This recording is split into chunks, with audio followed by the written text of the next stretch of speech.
Nous sommes ici donc pour l'inauguration de l'œuvre de monsieur Jean-Marc Nicolas, qui est ici présent, qui s'intitule La fantaisie du marquis.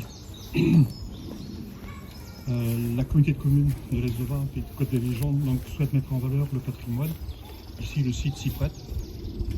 En parcourant la Côte des Légendes, de l'arrière-pays jusqu'au littoral, on a la chance de croiser de nombreux sites patrimoniaux. Le projet communautaire des Ribines de l'Imaginaire mêle découvertes patrimoniales et artistiques, aussi bien à bord de mer que dans les terres. Tous les printemps, 2 œuvres d'art sont créées par des équipes artistiques et réinventent les légendes de 2 communes. Cette 4e saison des Ribines de l'Imaginaire vous invite à découvrir les légendes méconnues du château de Trébodénic, ici à Ploudaniel. Suite à un jury de sélection tenu le 19 janvier à Ploudaniel, c'est l'artiste, graphiste et paysagiste Jean-Marc Nicolas, originaire des Côtes d'Armor, qui a été sélectionné pour son œuvre La fantaisie du marquis, faisant écho à l'histoire et l'architecture du château de Trébodénic. Le château ici donc a été construit en 1584, si mes notes sont bonnes, par Alain de Poulpry. Alors, Alain de Poulpry, alors son titre c'était Seigneur de la Vingate, chanoine du Léon et Cornouailles, conseiller au Parlement de Bretagne. Donc c'est vrai que c'est assez long. Donc il en reste de cette construction-là simplement la partie, le logis principal qui est resté, qui est dépôt. En 1850, ce château est racheté par la famille Croc. Famille Croc qui va construire la partie ouest du château, là où il y a les 2 tours, carrées. Et cette famille restera propriétaire jusqu'à ces dernières années, puisque la famille Croc, Le Boutin Croc, que la famille Le Boutin a vendu en 2019 ou 2018, donc à la famille Kilic. Donc un remerciement à toute l'équipe de l'Office du Tourisme, donc à son président Christian, et puis à toute l'équipe des agents, donc Morgane qui est directrice, et puis surtout, alors je la cherche, Ingrid qui a travaillé depuis plusieurs mois sur son projet, donc au quotidien. Ce travail là sur les dernières semaines, les enfants des écoles ont été associés. Donc les enfants des écoles primaires de la commune. Et c'est vrai qu'il faut effectivement profiter de la présence d'artistes en résidence durant quelques jours pour initier les enfants à une ouverture d'esprit vers la culture sous toutes ses formes. Donc ce sont 189 enfants qui se sont succédés donc à l'atelier et qui ont travaillé avec l'artiste. Je terminerai mon propos simplement en disant que cette œuvre trouve ici toute sa place. Et au cœur de cette architecture, et que certainement elle interpellera le passant qui viendra ou qui va déambuler sur le chemin. Mais après, il faut laisser cours à son imaginaire, puisque c'est le titre de l'exposition. Donc merci à vous tous, et puis merci de votre attention. Donc bonne journée.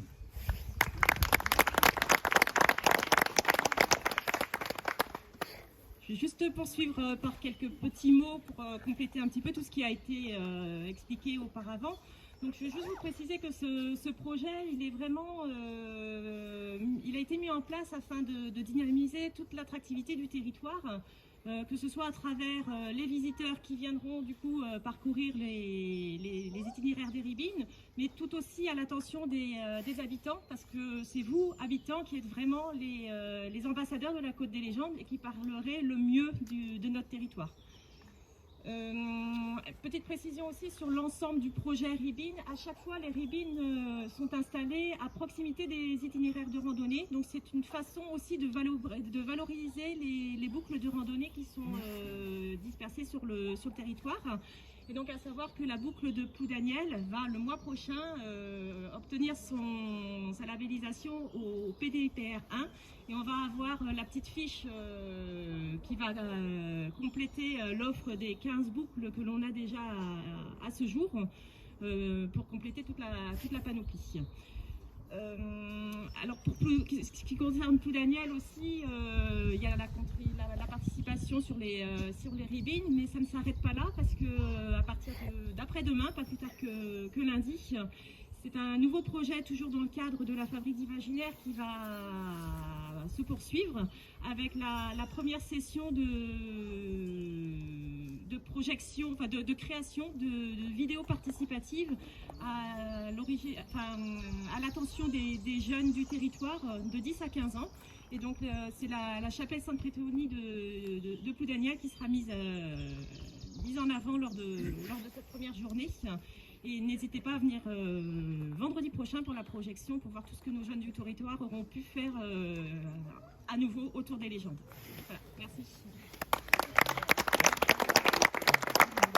Monsieur Nicolas, du coup, si vous voulez venir, il n'y a que vous qui présenterez au mieux. Je remercie l'Office du tourisme de la Côte des Légendes de m'avoir fait confiance sur ce projet. Voilà. Je remercie la commune de Ploudaniel de l'accueillir, ce projet, et de m'avoir aidé également en mettant à disposition le plateau technique des services techniques donc pour que je finalise l'œuvre. Et je remercie les agents qui ont aidé à cette mise en place hier sous une pluie battante. Mais ça y est, c'est fini. Je remercie également Monsieur Kilich, thank you, Mr. Kilich, parce qu'on est quand même chez eux ici. Donc voilà. Quand j'ai une proposition de sculpture, je m'imprègne toujours du site, de son histoire, de l'environnement culturel, architectural, historique. Donc cette proposition me convenait tout à fait de réagir à une légende ou à une histoire du lieu. Bon, vous avez dû peut-être lire l'histoire ou en entendre parler, enfin rapidement, l'histoire dit qu'un ouvrier a été commandité par le châtelain pour démolir la tourelle, qui est donc la tourelle du château, et l'ouvrier est tombé de l'échelle et il s'est tué. Voilà. Une forme monolithique avec plein de facettes, à la fois naturelles et architecturales. Et c'est ce mélange des trois là, qui m'a intéressé. La couleur, elle vient aussi du site. Il y a un élément qui est intéressant dans le château, c'est la porte qui est classée, qui est une porte sculptée et peinte. Et cette idée de sculpture peinte, elle vient aussi de là. C'est aussi cette petite référence à ce qui existe dans le château. Et également, bien sûr, cette idée de lumière,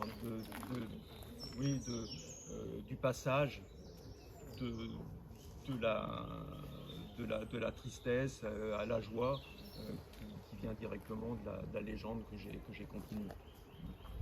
Donc voilà, c'est une œuvre monolithique, une œuvre lumineuse, j'espère,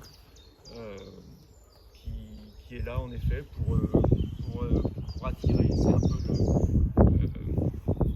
C'est un peu l'antithèse d'une sculpture de Landart. C'est une œuvre qui ne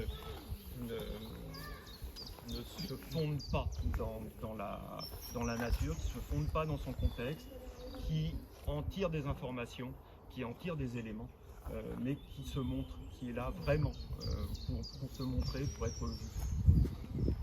Bon voilà, j'espère avoir été clair, sinon vous pouvez toujours me trouver, je suis encore là. Bonne fin de journée.